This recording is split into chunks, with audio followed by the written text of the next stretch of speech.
Sobat PGSD, cerdas dan humanis. Perkenalkan, nama saya Elizabeth Daniara Nursanti dengan NIM 221134295. Saya adalah mahasiswa PPG Universitas Sanata Dharma dari kelas B. Latar belakang dari pembuatan video kali ini adalah sebagai kegiatan pameran untuk tugas akhir dalam mata kuliah pemahaman peserta didik. Apa saja sih yang akan dibahas dalam video kali ini? Ikuti terus nih perjalanan Sobat PGSD, cerdas dan humanis.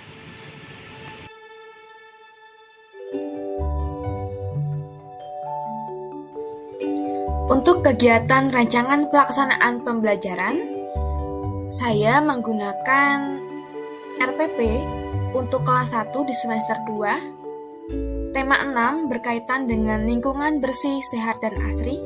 Subtema 1 berkaitan dengan lingkungan rumahku, dan pembelajaran kelima. Muatan pembelajaran dalam rancangan pelaksanaan pembelajaran ini adalah bahasa Indonesia dan matematika. Alokasi waktu yang dibutuhkan untuk kegiatan pelaksanaan pembelajaran adalah 2 jam pelajaran untuk 1 jam pelajaran 35 menit.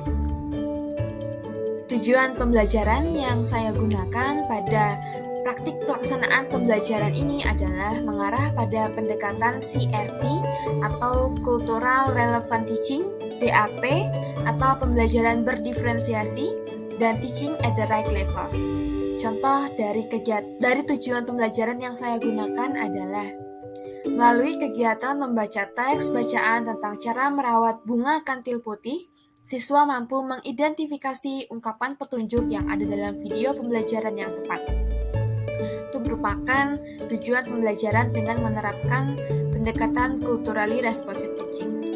Kemudian, setelah mengkomunikasikan contoh penerapan ungkapan petunjuk dalam kehidupan sehari-hari, siswa mampu menyimpulkan arti ungkapan petunjuk secara lisan dengan tepat. Itu merupakan contoh dari pendekatan developmentally appropriate practice atau pendekatan berdiferensiasi. Kemudian, melalui kegiatan pengamatan media pembelajaran takur bersusun, siswa mampu menjelaskan bagaimana cara menentukan hasil pengukuran 2 bilangan. Itu merupakan contoh dari pendekatan teaching at the right level. Langkah-langkah kegiatan pembelajaran. Untuk langkah-langkah kegiatan pembelajaran ini sendiri, saya menggunakan model pembelajaran problem-based learning dengan ada 5 tahapan, yaitu tahap pertama, orientasi siswa pada masalah. Pada tahap 1 ini, saya sebagai guru mengkaitkan terkait dengan bacaan, cara merawat bunga kantil putih dengan penjumlahan dan pengurangan dari bibit bunga kantil putih. Kemudian, guru mengajak siswa untuk melakukan tanya jawab terkait penjumlahan dan pengurangan bersusun. Kemudian untuk tahap 2, mengorganisasi siswa dalam belajar, guru membagi siswa ke dalam 5 kelompok, masing-masing terdiri dari 3 sampai dengan 4 siswa dalam satu kelompok. Pembagian kelompok ini berdasarkan dengan kemampuan kognitif peserta didik, sehingga guru sudah menerapkan dari pendekatan teaching at the right level. Guru juga menyampaikan informasi kepada siswa bahwa mereka akan banyak belajar penjumlahan dan pengurangan menggunakan media pembelajaran. Guru menyampaikan kegiatan yang akan dilakukan dengan memperkenalkan media pembelajaran takur bersusun. Pada tahap 3, membimbing penyelidikan siswa selama mandiri maupun kelompok.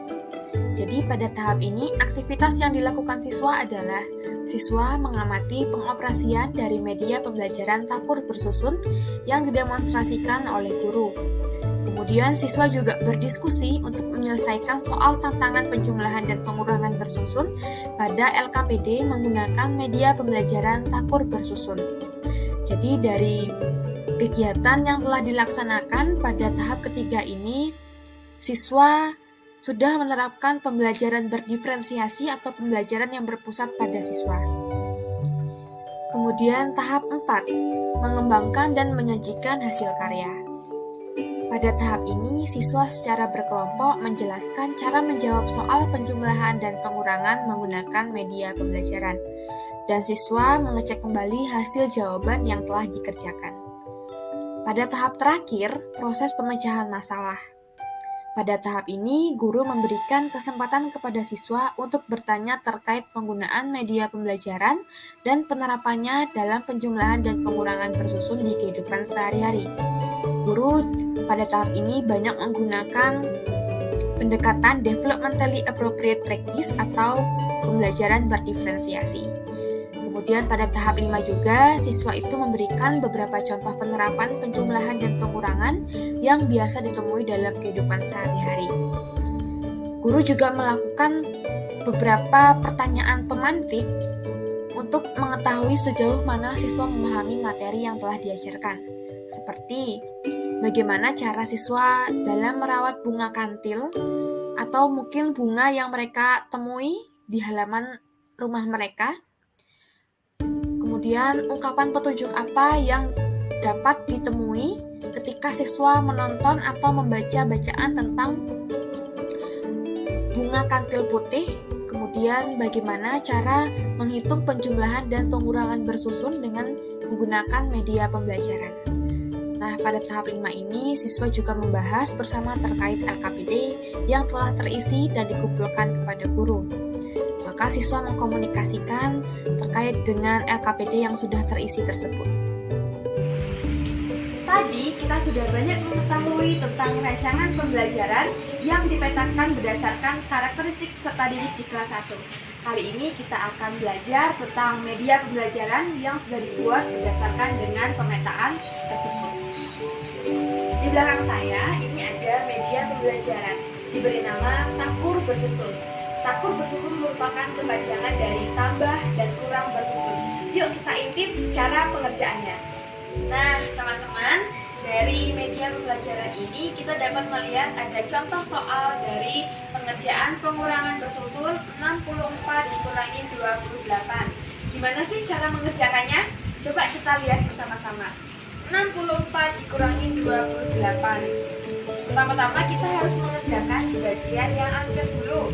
4 dikurangi 8. 4 dikurangi 8 karena harus meminjam, maka kita akan meminjam angka 6 untuk 4. Jadi angka 6 itu akan dipinjam 1, berarti 6 dikurang 1 menjadi 5. Maka angka 1 tadi akan diberikan untuk 4. Jadi 14. 14 kurang 8 berapa ya teman-teman? Benar, 14 kurang 8 sama dengan 6. Maka untuk angka 6 kita tempel di sini. Karena tadi 6 sudah dikurangi 1 maka tinggal 5, maka 5 kurang 2 3. Benar teman-teman. Jadi kita tempel di sini 3. Maka hasil dari 64 dikurangi 28 sama dengan 36. Tadi kita sudah belajar tentang contoh dari pengurangan bersusun. Maka kali ini kita akan belajar tentang penjumlahan bersusun menggunakan media pembelajaran Takur bersusun. Di sini sudah ada contoh dari 42 ditambah dengan 18. Cara pengerjaannya gimana sih teman-teman? Coba kita lihat bersama. 2 ditambah 8 itu kira-kira berapa ya? 10. Maka karena 10 terdiri dari 2 angka 1 dan 0, maka kita menggunakan teknik menyimpan di atas. 1 kita letakkan di atas dan 0 kita letakkan di bawah. 1 ditambah 4 ditambah 1 hasilnya berapa teman-teman? 6. Maka untuk angka 6 kita bisa letakkan di bawah sini. Maka penjumlahan dari 42 ditambah dengan 18 hasilnya adalah 60. Sekian kegiatan pameran menggunakan media pembelajaran Takur bersusun yang telah dibuat berdasarkan dengan karakteristik peserta didik di kelas 1. Saya Rati, salam PGSD cerdas dan humanis.